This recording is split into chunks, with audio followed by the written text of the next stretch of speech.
le président de la Roumanie de l'allocution qu'il vient de prononcer.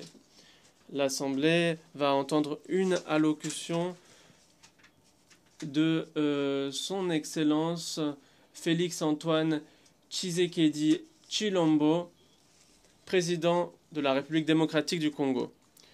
Je prie le protocole de bien vouloir accompagner son Excellence et je l'invite à prononcer son allocution.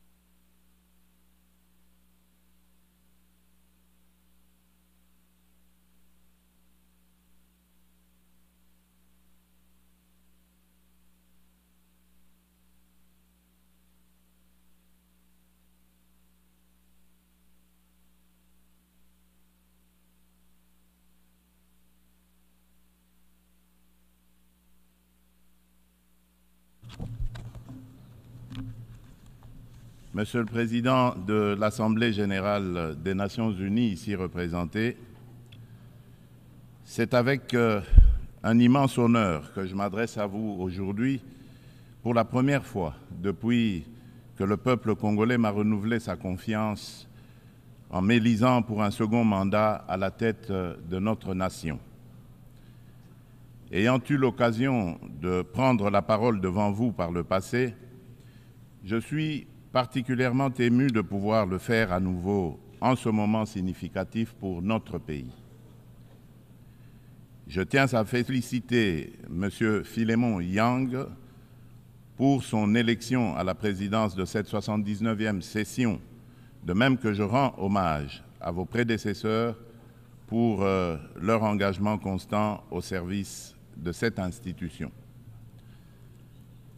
Le thème de cette session, ne laisser personne de côté, agir ensemble pour faire progresser la paix, le développement durable et la dignité humaine pour les générations futures, résonne particulièrement avec nos aspirations en République démocratique du Congo.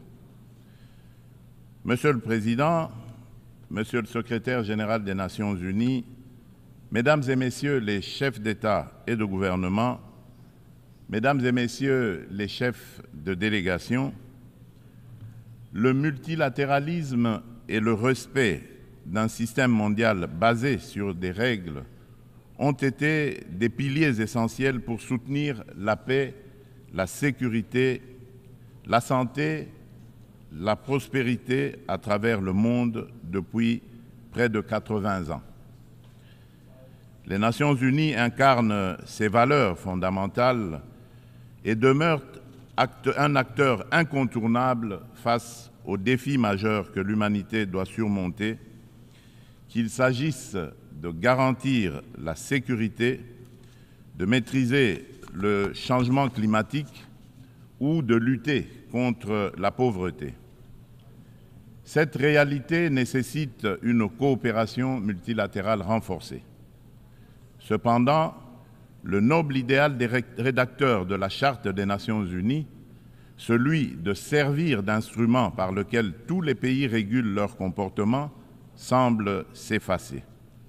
Le socle de la sécurité collective qu'elle a établi vacille.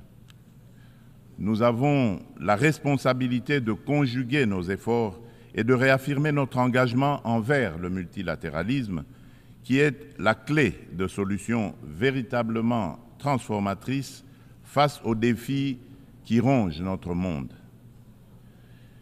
Comme l'a si bien exprimé Dag Hammarskjöld, ancien secrétaire général de l'ONU, dont le sacrifice en faveur de la paix en République démocratique du Congo nous rappelle la gravité de notre mission, je cite, « Le but de l'ONU n'est pas d'emmener l'humanité au paradis, mais de le protéger de l'enfer. » Fin de citation.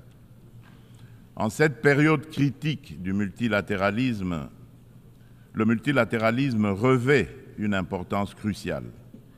Il permet de répondre aux menaces communes, de protéger notre planète et de renforcer la société civile ainsi que les droits humains. En effet, nous ne pouvons ignorer la montée alarmante de discours belliqueux et le rétablissement indécent de pratiques d'agressions armées et de pillage des ressources naturelles affectant tous les continents. Le conflit russo-ukrainien qui persiste et continue d'affecter la région n'est qu'une manifestation parmi tant d'autres qui menacent la paix dans le monde. Le Yémen, le Soudan, la Syrie ou encore le terrible drame qui se passe dans la bande de Gaza entrent dans le lot pour lequel le multilatéralisme jouerait pleinement son rôle. Il est impératif d'agir ensemble pour progresser vers la paix, le développement durable et la dignité humaine, garantissant ainsi un avenir meilleur pour les générations futures. Ne laissons personne sur le chemin. Tel est le message clair et pertinent qui inspire la thématique sélectionnée pour orienter les travaux de la 79e session de cette illustre Assemblée. Monsieur le Président, le Pacte pour l'avenir et ses annexes, le Pacte numérique mondial et la Déclaration sur les générations futures, que nous avons adopté lors du récent sommet de l'avenir, soulignent l'importance d'une collaboration active pour atteindre une vision commune d'un avenir pacifique et prospère. Ces documents représentent un engagement essentiel pour mettre fin au conflit, lutter contre l'extrême pauvreté et la faim et aborder des défis tels que les déplacements de population, l'immigration clandestine, l'insécurité alimentaire, les pandémies et les risques des nouvelles technologies. Parallèlement, le Pacte mondial numérique se positionne comme un pilier essentiel dans notre quête d'un avenir prospère au cœur de la 4e révolution industrielle où les technologies numériques sont devenues incontournables. Cette transformation numérique représente une occasion sans précédent d'atteindre les objectifs de développement durable d'ici 2030, notamment pour les pays les moins avancés. Elle vise à réduire la fracture numérique et à intégrer les populations non connectées dans des services digitaux à fort impact social. Cependant, pour relever ce défi majeur, inhérent à la révolution du numérique, des réformes globales sont nécessaires, impliquant une réévaluation de l'architecture financière internationale et un financement adéquat. C'est pourquoi la République démocratique du Congo aspire à attirer des investissements pour développer la connectivité en Afrique et appeler à la coopération des partenaires multilatéraux et des opérateurs de télécommunications, avec à la clé un transfert de connaissances. En effet, l'accompagnement au processus de maillage du pays est une solution prometteuse pour relier le sud et le nord du continent, ainsi que relier l'océan Indien à l'océan Atlantique. Cela comprend la formation de partenariats viables autour du projet hydroélectrique du Grand Inga qui vise à répondre à la demande énergétique croissante de notre continent, exacerbée par la prolifération des objets connectés. De plus, il est essentiel de renforcer la traçabilité des minerais stratégiques, indispensables aux équipements technologiques, afin d'assurer une exploitation responsable et durable de nos ressources. Par ailleurs, la pleine participation et l'engagement des jeunes, tant des filles que des garçons, sont également primordiaux pour bâtir une société durable et inclusive. Ce principe constitue le fondement de la Déclaration sur les générations futures, soulignant notre responsabilité envers les générations à venir et l'importance des décisions qui garantissent leur épanouissement. Pour l'Afrique, sa jeunesse représente un atout majeur pour sa prospérité future. Investir dans l'éducation, notamment dans les domaines STEM, sciences, technologies, ingénierie et mathématiques, et créer des environnements propices à l'innovation est crucial. Il est essentiel de remédier à la déconnexion entre une population jeune en forte croissance et le marché de l'emploi en fournissant les compétences nécessaires à leur intégration. Monsieur le Président, la situation dans l'Est de la République démocratique du Congo est particulièrement préoccupante. La résurgence du groupe terroriste du M23, soutenu par le Rwanda, a provoqué une crise humanitaire sans précédent avec près de 7 millions de déplacés internes. Cette agression constitue une violation majeure de notre souveraineté nationale. Nous appelons la communauté internationale à condamner fermement ces actes et à imposer des sanctions ciblées contre le Rwanda pour son rôle déstabilisateur et néfaste. Nous exigeons le retrait immédiat et inconditionnel des troupes rwandaises de notre territoire. Bien que les récentes initiatives diplomatiques, telles que les pourparlers de Luanda, soient encourageantes, elles ne doivent aucunement occulter l'urgence de cette action essentielle. La République démocratique du Congo s'engage activement à établir une paix durable dans l'Est du pays et à promouvoir le développement économique ainsi que le bien-être social des communautés meurtries par ce conflit armé. Elle ne ferme cependant pas la porte à toute opportunité qui l'amènera à cette paix tout en n'aliénant pas sa souveraineté, encore moins son intégrité territoriale. Dans cette optique, elle est résolument engagée dans la mise en œuvre de la feuille de route adoptée dans le cadre du processus de Luanda, que je soutiens fermement, qui promeut un dialogue de haut niveau visant à restaurer la confiance entre la République démocratique du Congo et le Rwanda, tout en minimisant le risque de crise sécuritaire actuelle, que la crise sécuritaire actuelle ne dégénère en conflit régional. En outre, mon pays demeure ouvert à toute autre initiative de nos partenaires qui concourrait à l'atteinte de cet objectif noble de paix. La République démocratique du Congo réaffirme sa ferme volonté de garantir une paix durable. Sous mon impulsion, nous sommes résolus à poursuivre la mise en œuvre du programme de désarmement, démobilisation, relèvement communautaire et stabilisation, le PDDRCS en sigle, clé de notre stratégie nationale pour désarmer, démobiliser et réintégrer les combattants en leur offrant des perspectives économiques viables et durables, tout en stabilisant les zones touchées par les conflits.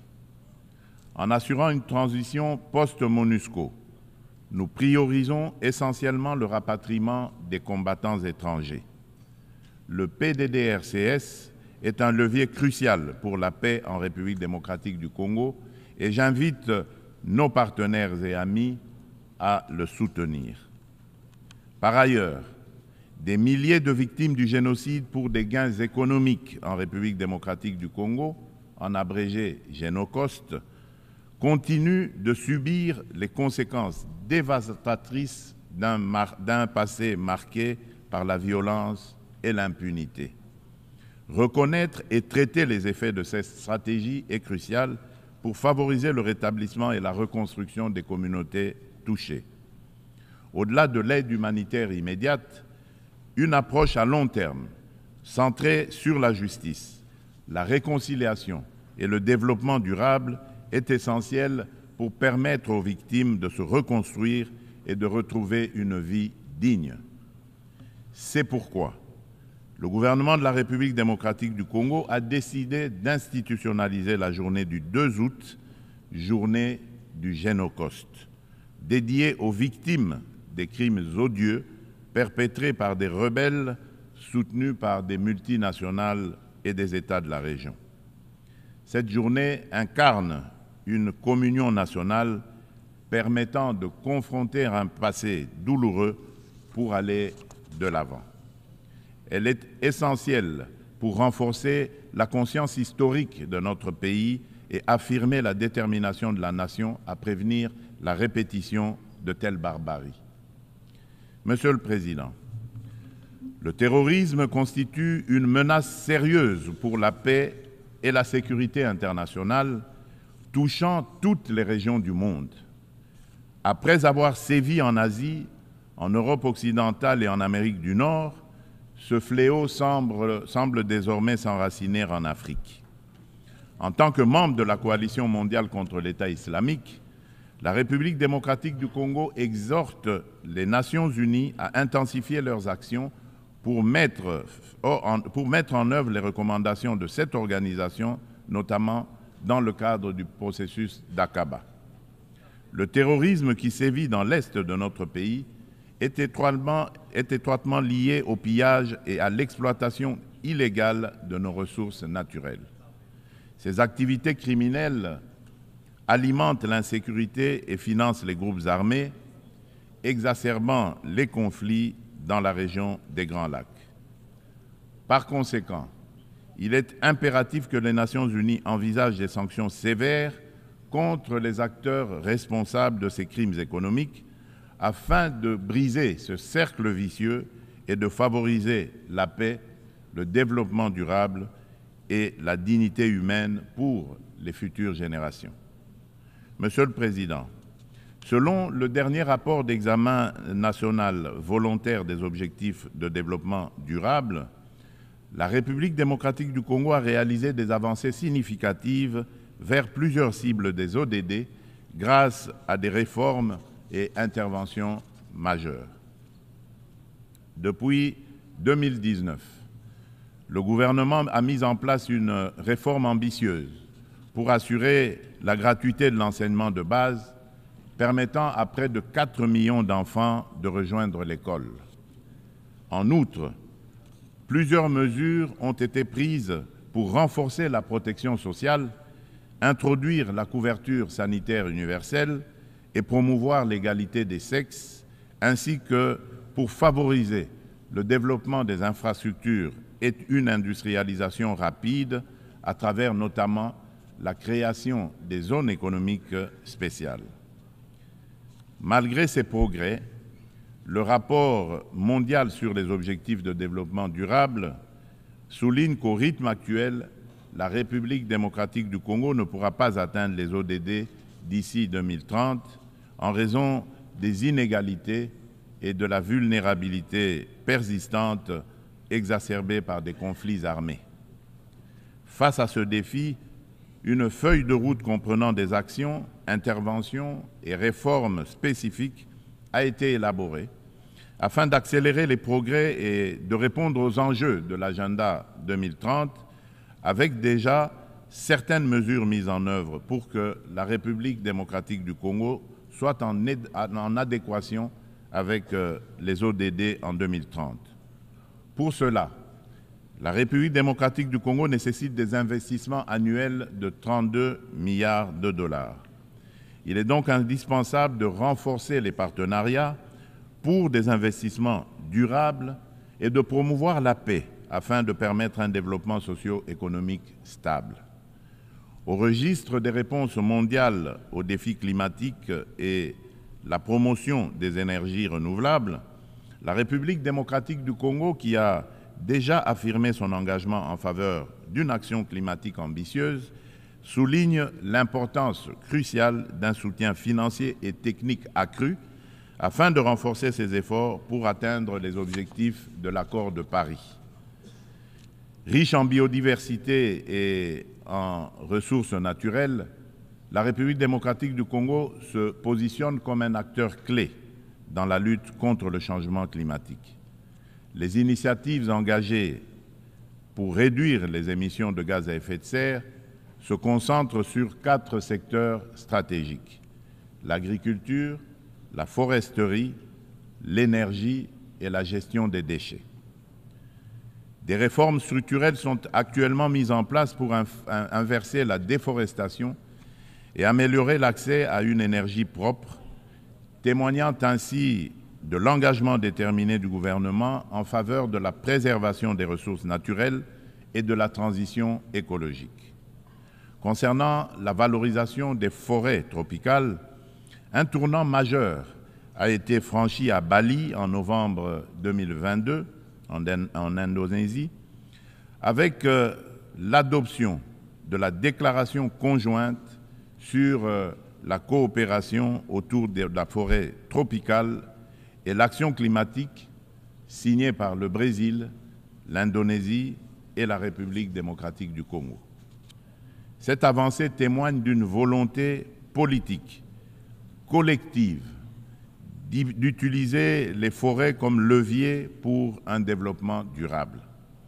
L'Alliance trilatérale pour la coopération sur les forêts tropicales, créée à cette occasion, constituera un cadre pour relever les défis liés à la biodiversité et proposera des solutions pour les marchés de crédit carbone, tout en veillant au respect des droits des peuples autochtones. Par ailleurs, dans le cadre des enjeux liés à l'environnement et au réchauffement climatique, il est essentiel de souligner la tenue du deuxième sommet des 3 grands bassins forestiers tropicaux du monde, à savoir l'Amazonie, le Congo et le Bornéo-Mékong, qui s'est tenu du 26 au 28 octobre 2023 à Brazzaville, en République du Congo. Cette initiative africaine, portée par le président Denis Sassou Nguesso, vise à mettre en œuvre, dans le cadre de la décennie des Nations Unies pour la restauration des écosystèmes, la première coalition mondiale dédiée à la restauration de 350 millions d'hectares d'écosystèmes terrestres et aquatiques. Ces forêts constituent un rempart indispensable contre le changement climatique. Face à des problèmes clairement identifiés et à des solutions à portée de main, il est crucial d'agir de manière concrète. Les bassins amazoniens, congolais et de Bornéo-Mékong abritent plus de 80% des forêts tropicales et jouent un rôle crucial dans la lutte contre le changement climatique, tout en fournissant des services écosystémiques vitaux. Il est donc impératif que l'amélioration des conditions socio-économiques des communautés locales qui jouent un rôle clé dans la préservation de ces forêts soit placée au centre des priorités de la gouvernance mondiale. Pour sa part, la République démocratique du Congo met en place des instruments juridiques et des dispositifs institutionnels visant à renforcer sa position sur le marché mondial du carbone, tout en restant ouverte à des partenariats en conformité avec l'accord de Paris et ses lois internes. La prise de conscience croissante des défis liés à l'instabilité climatique et à l'épuisement des ressources naturelles, souvent à l'origine de conflits armés, souligne l'urgence d'agir sur ces problématiques. Il est donc primordial de reconnaître le lien entre changement climatique, dégradation environnementale et sécurité, afin de favoriser des actions proactives qui atténuent ces risques par le biais de pratiques durables. À cet égard, nous appelons le Conseil de sécurité à établir des mécanismes internationaux intégrant les questions de sécurité climatique dans leurs discussions. Monsieur le Président, face à un défi énergétique majeur, le monde fait face à un défi énergétique majeur. Les systèmes basés sur les combustibles fossiles sont responsables d'importantes émissions de gaz à effet de serre, exacerbant le changement climatique. Sans efforts concertés pour promouvoir les énergies renouvelables, nous risquerions de faire face à davantage de crises, telles que des conditions météorologiques extrêmes et des conflits liés aux ressources naturelles, comme nous l'observons déjà. La République démocratique du Congo dispose de ressources abondantes, y compris des minéraux essentiels tels que le cobalt, le lithium, le nickel et le graphite, pour ne citer que ceux-là, qui peuvent faciliter une transition énergétique durable. Nous appelons à la coopération internationale pour développer les technologies et infrastructures nécessaires. Notre vision est de transformer l'exploitation de nos ressources en levier pour un développement durable et inclusif, tout en améliorant l'éducation, la santé et les infrastructures. L'inclusion sociale est au centre de notre stratégie, garantissant une répartition équitable des bénéfices du progrès. En nous investissant dans la lutte contre le changement climatique et en contribuant aux objectifs de développement durable, la République démocratique du Congo est prête à jouer un rôle clé dans la transformation des systèmes énergétiques mondiaux. Ensemble, nous pouvons bâtir un avenir où l'énergie est propre, durable et accessible à tous. Monsieur le Président, j'aimerais également aborder la question cruciale de la parité hommes-femmes. Bien que la participation égale des femmes et des hommes à la vie politique soit internationalement reconnue, il subsiste dans la pratique un fossé entre l'égalité juridique et la réalité dans l'exercice du pouvoir. Les préoccupations des femmes méritent d'être intégrées dans les décisions majeures qui touchent notre société. En République démocratique du Congo, nous sommes déterminés à changer les mentalités pour surmonter les barrières sociétales qui freinent l'épanouissement des femmes. Il est essentiel d'impliquer les hommes dans ce processus afin de transformer la dynamique sociale et de valoriser leur rôle dans le succès des femmes. Au niveau national, la Constitution congolaise consacre la parité. Aussi, le gouvernement a mis en place une stratégie de lutte contre les violences basées sur le genre, axée sur la prévention, la protection et la réparation des victimes. Cette stratégie se traduit par le Fonds national de réparation pour les victimes des violences sexuelles liées au conflit et de crimes contre la paix et la sécurité de l'humanité, en abrégé le FONAREV. La législation en cours vise à garantir cette protection. Il convient de souligner les progrès significatifs réalisés en matière de participation des femmes à la prise de décision, avec la nomination pour la première fois dans notre histoire d'une femme comme Première ministre et chef du gouvernement.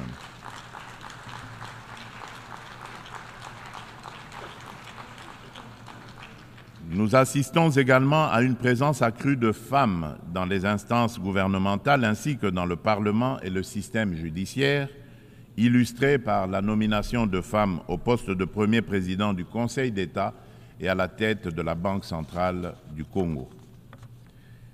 Monsieur le Président de l'Assemblée générale des Nations unies, Monsieur le Secrétaire général des Nations unies, Mesdames et Messieurs les chefs d'État et de gouvernement, Mesdames et Messieurs les chefs de délégation, Monsieur le Président, dans cet élan de progrès, il est impératif que la communauté internationale, sous l'égide des Nations unies, continue d'accompagner ces dynamiques en se réinventant face aux défis du monde actuel.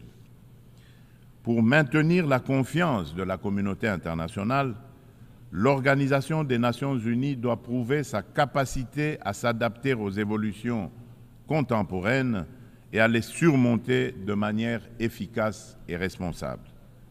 Il est impératif de redynamiser le multilatéralisme par des réformes ciblées de la Charte des Nations unies, touchant des questions clés telles que le Conseil de sécurité, le droit de veto, le chapitre 7 et le recours à la force.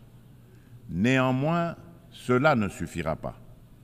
La coordination et la coopération entre les différentes institutions et agences des Nations unies doivent également être renforcées. De nombreux enjeux globaux sont souvent abordés de manière redondante dans différents forums, parfois sous des angles contradictoires, tandis que d'autres problématiques restent entièrement négligées, chaque bureaucratie internationale cherchant à défendre son existence propre. À cet égard, tout en saluant l'appui des États-Unis, je réitère avec fermeté, au nom de l'ensemble des pays africains, la requête de création de 2 sièges permanents au Conseil de sécurité des Nations Unies pour les pays africains.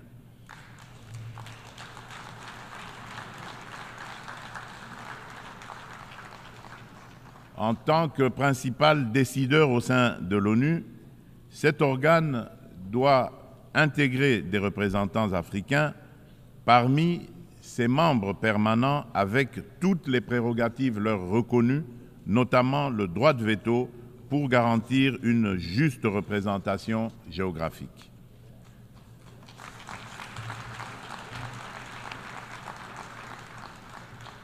Il s'agit là d'une question de justice pour un continent dont le rôle dans les affaires internationales ne cesse de croître. Nous, Africains, tenons cette exigence avec la plus grande détermination. Enfin, je ne saurais conclure sans rappeler qu'après plus de 3 décennies d'absence au Conseil de sécurité, la République démocratique du Congo se porte à nouveau candidate, soutenue par l'Union africaine et par la Communauté de développement de l'Afrique australe, la SADC, au poste de membre non permanent pour la période 2026-2027, lors des élections qui se tiendront à New York en juin 2025. La République démocratique du Congo a déjà occupé cette fonction entre 1982 et 1983, 1990 et 1991, période durant lesquelles elle a œuvré pour la promotion de la paix, de la sécurité et de la stabilité en Afrique et dans le monde. Une fois élue, la République démocratique du Congo entend jouer un rôle proactif au sein du Conseil de sécurité, participant à la revitalisation de la Charte des Nations Unies et contribuant de manière constructive aux débats et aux actions qui en découlent. Mon pays sollicite donc le soutien de tous les États membres en vue de son élection. En ces temps où le multilatéralisme est mis à l'épreuve, la République démocratique du Congo réaffirme son engagement indéfectible envers la communauté internationale, prête à assumer avec honneur et responsabilité la mission de forger un avenir où la coopération et la paix prévalent sur le conflit et la division. Nelson Mandela a dit, je cite, « Aucun de nous agissant seul ne peut atteindre le succès ». Fin de citation. Ainsi, nous tendons la main à chacun de vous, partenaires de longue date et nouveaux alliés, pour écrire ensemble ce chapitre crucial de notre histoire collective. Ensemble, faisons de notre monde un lieu où chaque nation, grande ou petite, peut prospérer dans la dignité et dans la sécurité. Je vous remercie.